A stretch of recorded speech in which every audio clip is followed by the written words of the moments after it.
لا تدرکہ الابصار وہو یدرک الابصار وہو اللطیف الخبیر، سورہ نمبر 6 آیت نمبر 104۔ اسے کوئی نگاہ نہیں پا سکتی لیکن وہ سب نگاہوں کو پا رہا ہے، وہ بڑا ہی باریک بین اور باخبر ہے۔ اس موضوع پر ان تصریحات کی چنداں ضرورت نہ تھی، اس لیے کہ صفات خداوندی کے متعلق جو کچھ قرآن کریم میں مذکور ہے اور جتنا کچھ سابقہ اوراق میں لکھا گیا ہے، اس کے بعد کسی صاحب بصیرت کو یہ بتانے کی ضرورت ہی باقی نہیں رہتی کہ اللہ کی ذات تمام محسوس نسبتوں سے منزہ و معرہ ہے۔ لیکن بائیں ہمہ ان اشارات کی ضرورت اس لیے سمجھی گئی کہ قرآن کریم کے ان مقامات کے متعلق دل میں کوئی کھٹک باقی نہ رہے اور یہ حقیقت واضح طور پر سامنے آ جائے کہ قرآن کریم میں جہاں کہیں بطور پیرایہ بیان خدا کے متعلق ایسے الفاظ آئے ہیں جو انسانی اعضاء پر دلالت کرتے ہیں، ان کا صحیح مفہوم کیا ہے۔ ذات باری تعالیٰ کے متعلق قرآن کا واضح ارشاد ہے کہ لیسا کمثلہ شیء، اس کی مثل کوئی شے نہیں، اور یہی اس باب میں حرف آخر اور قول فیصل ہے۔ حقیقت یہ ہے کہ وہ تو خدا کی ذات ہے، خود انسانی ذات بھی جسم اور اعضاء کی نسبتوں سے دور ہوتی ہے۔ ذات، پرسنالٹی محسوس شکل میں ہو ہی نہیں سکتی، اسے تو صرف اس کی صفات سے پہچانا جاتا ہے۔ ذالکم اللہ، یہ ہے اللہ، ربکم لہ الملک لا الہ الا ہوا فانا تصرفون، سورہ 39 آیت نمبر 4۔ تمہارا رب نشو و نما دینے والا، سارا اقتدار اسی کے لیے ہے، اس کے سوا کوئی الہ نہیں، سو تم کدھر بھٹکتے پھر رہے ہو۔ قرآنی تعلیم کی بنیاد ہے لا الہ الا اللہ۔ یوں تو یہ 4 لفظوں کا چھوٹا سا جملہ ہے، لیکن غور سے دیکھیے تو کائنات کے چاروں گوشے سمٹ کر اس کے اندر آ گئے ہیں۔ کوئی ایسی ہستی نہیں جس کے قوانین کی اطاعت کی جائے، مگر ہاں ایک اللہ کی ذات۔ گزشتہ اوراق میں جو کچھ لکھا گیا ہے اس کے علاوہ قرآن کریم میں جس قدر گوہر شاہوار اور ہیں، وہ اسی محکم بنیاد کی سریبوس عمارت، اسی نقطۂ ماسکہ کا دائرہ محیط کل اور اسی اصل کی سرسبز و شاداب فروعات ہیں۔ اللہ کی ایک ایک صفت جمیلہ کو لے کر الہ کی جگہ رکھتے جائیے، قرآنی تعلیم کا ایک ایک گوشہ مکمل ہوتا چلا جائے گا۔ لا الہ الا اللہ یعنی لا رب الا اللہ، اس کے سوا کسی میں شان ربوبیت نہیں۔ لا خالق الا اللہ، اس کے سوا کوئی خالق نہیں۔ لا قادر الا اللہ، اس کے سوا کسی میں کوئی قوت نہیں۔ لا رازق الا اللہ، رزق کے سرچشمے صرف اس کے اقتدار میں ہیں۔ لا حاکمہ الا اللہ، حکومت اس کے سوا کسی کو زیبا نہیں، اس کے سوا کسی کی محکومیت جائز نہیں۔ وقص اللہ ذالک، قرآنی تعلیم کے اس سنگ بنیاد پر پھر غور کیجئے اور سوچئے کہ جب ایک عبد مومن اپنے پورے علم و یقین کے ساتھ علی وجہ البصیرت دل کی گہرائیوں سے اعلان کرتا ہے کہ لا الہ الا اللہ، تو اس کا یہ نعرہ انقلاب فضائے عالم میں کس قدر ولولہ انگیز اور لرزہ اندام تحرک و تموج کا موجب ہوتا ہے۔ دنیا کی ہر غیر خدائی قوت سے انکار، انسانوں کے ہر خود ساختہ نظام سے بغاوت، ہر انسانیت کش نظریہ حیات سے سرکشی، اس لیے نہیں کہ اس سے ضد یا تعصب ہے، بلکہ اس حقیقت عظمیٰ کے اعلان کے لیے کہ انسان ایسا نظام زندگی وضع ہی نہیں کر سکتا جس میں انسانی ذات کی برومندی ہو سکے۔ یہ صرف وہی ذات کر سکتی ہے جس نے انسان کو ذات، پرسنالٹی عطا کی ہے۔ ساری دنیا کی چوکھٹوں سے مستانہ وار سرفراز گزر جانا تکبر و تمرد کی بنا پر نہیں، بلکہ اس اصل عظیم کے مظاہرہ کے لیے کہ کسی انسان کو اس کا حق حاصل نہیں کہ دوسرے انسانوں کو اپنے سامنے جھکائے۔ جھکنا ہے تو صرف اس خدا کے قوانین کے سامنے جس کے سامنے جھکنے کا حق ہے۔ اطاعت ہے تو فقط اس ایک کے احکام کی جس کی اطاعت میں شرف انسانیت کا راز مضمر ہے۔ مظاہر فطرت میں سے کسی کے سامنے جھکنا، مقام انسانیت سے انکار اور اپنے جیسے انسانوں میں سے کسی کے سامنے سرنگوں ہو جانا خودی کی انتہائی ذلت ہے۔ ومن يشرك بالله فكأنما خر من السماء فتخطفه الطير أو تهوي به الريح في مكان سحيق۔ سورہ 22 آیت نمبر 31۔ جس کسی نے اللہ کے ساتھ کسی اور کو بھی شریک کر لیا تو اس کا حال ایسا سمجھو جیسے وہ آسمان کی بلندی سے زمین کی پستی پر اچانک گر پڑا۔ جو چیز اس طرح گرے گی اسے یا تو کوئی اچک لے گا یا ہوا کا جھونکا کسی دور دراز گوشہ میں لے جا کر پھینک دے گا۔ شرک کو اسی لیے ظلم عظیم کہا گیا ہے، سورہ 31 آیت نمبر 13، کہ اس سے بڑھ کر بے جا بات کوئی نہیں۔ یہ اپنی ہستی کا انکار اور ان کی خدائی کا اقرار ہے جو زیادہ سے زیادہ اپنے جیسے انسان ہیں۔ عباد امثالکم، سورہ 7 آیت نمبر 194۔ جس شخص نے شرف انسانیت اور تکریم خودی جیسی متاع بے بہا یوں دوسروں کی نظر کر دی تو اس کے بعد اور کون سی چیز باقی رہ سکتی ہے جسے بیچ ڈالنے میں اسے کسی قسم کا باک یا تعامل ہو سکتا ہے۔ ایسا انسان اپنے پست جذبات کا غلام ہوتا ہے، اور غلام کی یہ کیفیت کہ دین و دانش را غلام ارزان دهد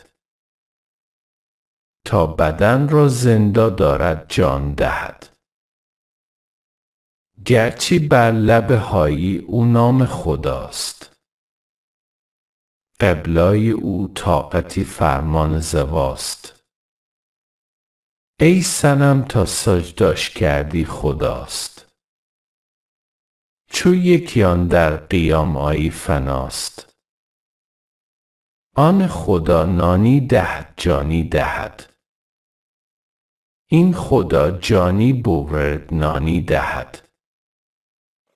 خدائی ضابطۂ قوانین کے مقابلہ میں انسانی نظام زندگی خواہ اپنا وضع کرتا ہو یا کسی اور کا، غیر اللہ کی عبودیت ہے، جس کا لازمی نتیجہ ذلت و رسوائی اور عدم سکون و فقدان طمانینت کا ایسا جہنم ہے جس کے جہاں سوز و جہانگیر شعلے بساط زندگی کے ہر گوشے کو اپنی لپیٹ میں لے لیتے ہیں۔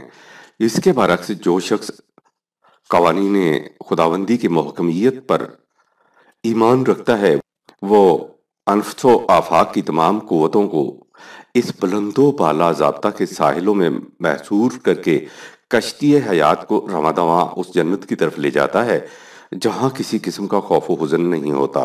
ان الذین قالوا ربنا اللہ ثم استقاموا تتنزل علیہم الملائکۃ الا تخافوا ولا تحزنوا وابشروا بالجنۃ التی کنتم توعدون، سورہ 41 آیت نمبر 30۔ یقیناً جن سعادت مند لوگوں نے یہ اقرار کر لیا کہ ہمارا رب اللہ ہے اور پھر اس ایمان پر جم کر کھڑے ہو گئے تو ان پر تسکین و طمانینت کے علمبردار ملائکہ نازل ہوں گے جو کہیں گے کہ مت خوف کھاؤ اور بالکل نہ گھبراؤ اور اس جنت کی بشارت لو جس کا تمہارے ساتھ وعدہ کیا گیا ہے۔ اللہ پر ایمان اور ہر غیر اللہ قوت سے انکار، یہ ہے راز زندگی، یہ ہے اصل حیات۔ فَمَن يَكْفُرْ بِالطَّاغُوتِ وَيُؤْمِن بِاللَّهِ فَقَدِ اسْتَمْسَكَ بِالْعُرْوَةِ الْوُثْقَىٰ لَا انفصام لَهَا وَاللَّهُ سَمِيعٌ عَلِيمٌ، سورہ 2 آیت نمبر 256۔ جو کوئی طاغوت غیر خدائی قوتوں سے انکار کر دے اور اللہ پر ایمان لے آئے تو بلا شبہ اس نے ایک ایسا مضبوط سہارا تھام لیا جو ٹوٹنے والا نہیں۔ یاد رکھو اللہ سب کچھ سننے والا جاننے والا ہے، لیکن ایمان وہی ایمان ہے جس کا سرچشمہ دل کا یقین اور جس کا مظہر انفرادی پاکیزگی سیرت و کردار اور اجتماعی نظام حیات ہو، نہ وہ جو محض زبان کی جنبش تک محدود ہو کر رہ جائے اور انسان کی عملی زندگی اس کی تکذیب کر رہی ہو۔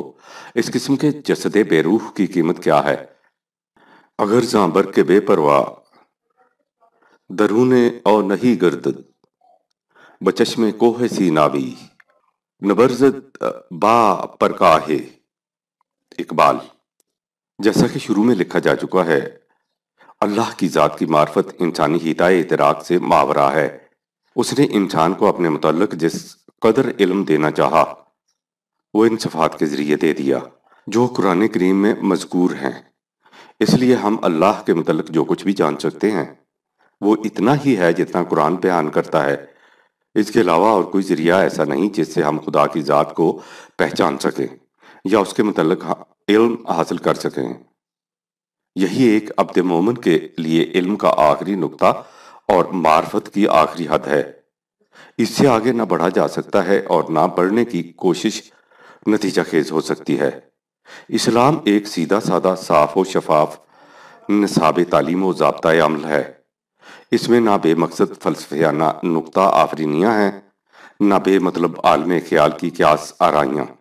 اسلام سے مفہوم یہ ہے کہ نبی اکرم صلی اللہ علیہ وسلم پر نازل شدہ قرآن کے مطابق خدا پر ایمان فکر و نظر کے تمام کوشوں کا مرکز ہو اور امکانی حدود کے اندر صفات خداوندی کا اپنے اندر منعکس کرتے جانا اعمال حیات کے تمام کوشوں کا محور۔ اس ایمان اور ایسے اعمال کی حامل جماعت کا نام ہے امت مسلمہ اور ان کا فطری نتیجہ استخلاف فی الارض، یعنی اس زمین پر اس نظام کا قیام جس کی عملی تشکیل محمد الرسول اللہ والذین معہ نے فرمائی۔ یہ ہے اسلام۔ اس کے علاوہ باقی سب کچھ ذہن انسانی کی ندرت آفرینیاں اور قیاس آرائیاں ہیں جس سے حقیقت کو کچھ واسطہ نہیں۔ سبحانہ و تعالی عما یصفون۔ لوگ جو کچھ اللہ کے متعلق اپنے ذہن و قیاس سے بیان کرتے ہیں خدا اس سے بلند و بالا ہے۔ قرآن کریم سے باہر جو کچھ بھی اللہ کے متعلق کہا جائے گا ذہنی انسانی کا قیاس ما یصفون ہوگا۔ خدائے حقیقی وہی ہے جس کے متعلق قرآن کریم نے کہہ دیا کہ ذالکم اللہ ربکم لہ الملک والذین تدعون من دونہ ما یملکون من قطمیر۔ سورہ نمبر 35 آیت نمبر 13۔ یہ ہے اللہ تمہارا رب، اقتدار صرف اسی کے لیے ہے۔ لوگ اس کے علاوہ جن کو پکارتے ہیں وہ ایک تنکے یا ذرے پر بھی قدرت نہیں رکھتے۔ شعور انسانی نے جب سے آنکھ کھولی وہ اس مقام کی تلاش میں سرگرداں رہا جہاں پہنچ کر وہ پورے حتم یقین سے کہہ سکے کہ ذالکم اللہ، یہی اس کے تجسس کی انتہا اور اس کی انسانیت کی معراج تھی۔ اس نے اس منتہا کی تلاش میں مدتوں دشت پیمائیاں اور صحرا نوردیاں کیں، لیکن تنہا ذہن انسانی اس منزل کا کہیں سراغ نہ پا سکا۔ نہ یونان کی درسگاہوں میں، نہ ایران کے آتش کدوں میں، نہ ہندوستان کے یوگ استھانوں میں، نہ روما کی خانقاہوں میں۔ جب کبھی کہیں وحی ربانی کے نغمہ سرمدی کی کوئی آواز کان میں پڑ گئی اس کی نگاہوں میں شادابی اور پیشانی پر نورانیت کے آثار چمک اٹھے، لیکن جو ہی وہ آواز گم ہوئی یہ پھر اسی وادی حیرت میں کھو گیا۔ یہی ہوتا رہا تاکہ ان بکھرے ہوئے نغموں کی سرمدی صدائیں ایک ایسے ساز حقیقت نواز میں سمٹ کر آ گئیں جو کاروان انسانیت کے لیے بانگ درا بن گیا۔ اس ساز حقیقت نواز کا نام القرآن العظیم ہے۔ قرآن نے پہلی بار انسان کو بتایا کہ خدا پر ایمان بنیاد ہے انسان کے اپنی ذات پر ایمان کی، اور انسان کے اپنی ذات پر ایمان سے مراد ہے اس حقیقت پر ایمان کے نمبر 1، انسان صرف جسم کا نام نہیں، جسم کے علاوہ اس کے پاس ایک اور شے بھی ہے جسے انسانی ذات کہتے ہیں۔ نمبر 2، انسانی ذات کی اگر مناسب نشو و نما ہو جائے تو اس میں حد بشریت کے اندر وہ صفات اجاگر ہوتی چلی جاتی ہیں جنہیں خدا کے ضمن میں الاسماء الحسنی کہا جاتا ہے۔ اس طرح کی نشو و نما یافتہ ذات جسم کی موت کے بعد زندہ رہتی اور مزید ارتقائی منازل طے کرنے کے لیے عالم آخرت کا سفر اختیار کرتی ہے۔ نمبر 3، ذات انسانی کی اس قسم کی نشو و نما اس معاشرہ کے اندر ہوتی ہے جو قوانین خداوندی قرآنی نظام حیات کے مطابق متشکل ہوتا ہے۔ یہ معاشرہ تمام افراد انسانیہ کے جسم اور ذات کی نشو و نما کے لیے ضروری سامان بہم پہنچانے کا ذمہ دار ہوتا ہے۔ نمبر 4، اس قسم کے نظام معاشرہ کے بغیر انسان اس دنیا میں بھی جہنم کی زندگی بسر کرتا ہے اور اس کے بعد کی زندگی میں بھی۔ نبی اکرم صلی اللہ علیہ وسلم نے اس قسم کا قرآنی معاشرہ قائم کر کے اس دنیا کو جنت میں تبدیل کر کے بتا دیا، اور اب دنیا کا جہنم اسی صورت میں جنت میں تبدیل ہو سکتا ہے جب دنیا میں پھر سے اسی قسم کا معاشرہ قائم ہو۔ اس کے علاوہ دنیا کی نجات و سعادت کی کوئی اور صورت نہیں۔ یہ ہے قرآن کی روح سے خدا پر ایمان سے مقصود۔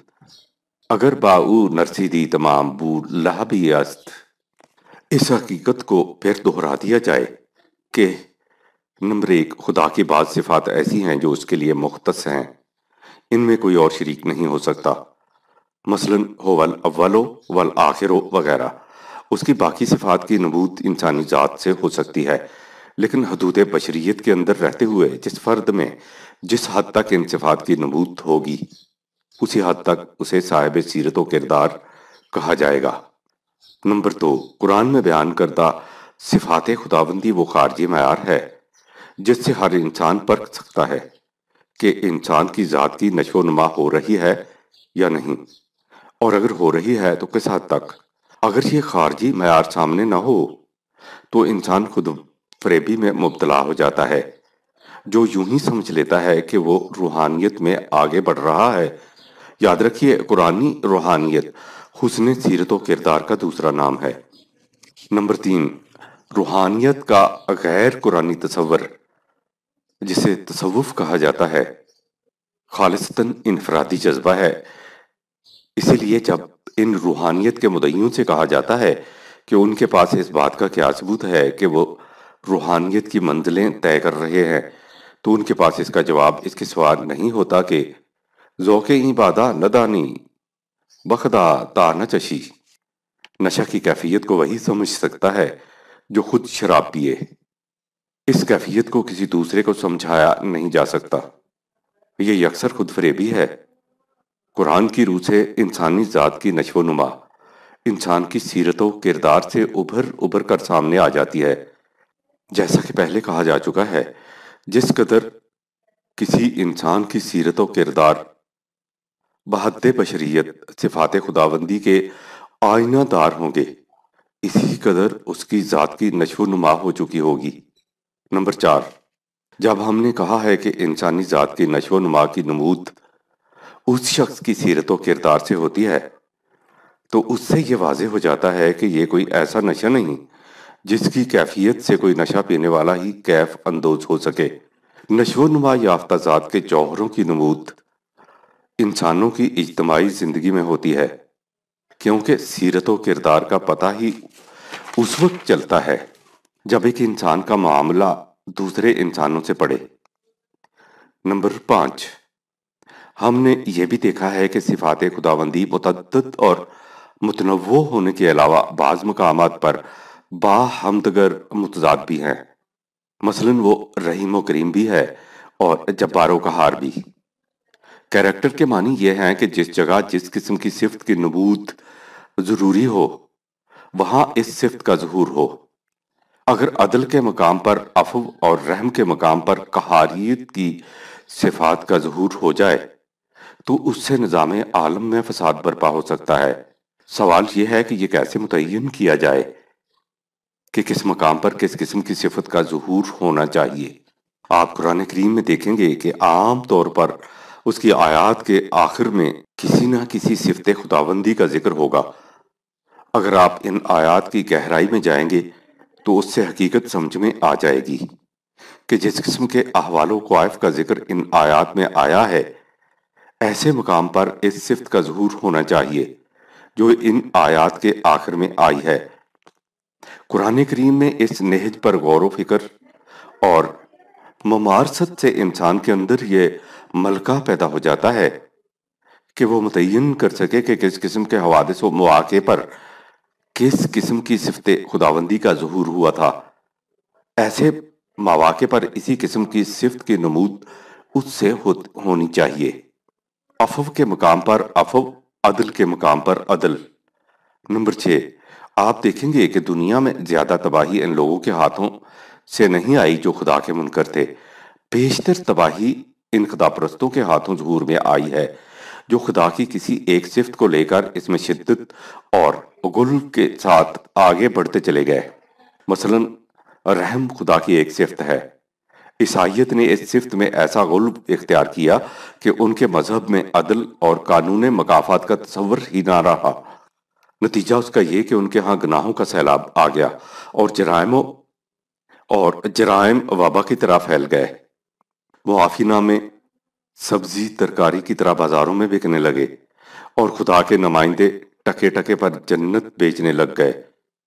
یہ تھا صفات خداوندی میں وہ مسلک غلو و تشدد جس سے روکنے کے لیے قرآن نے کہا کہ وَلِلَّهِ الْأَسْمَاءُ الْحُسْنَى۔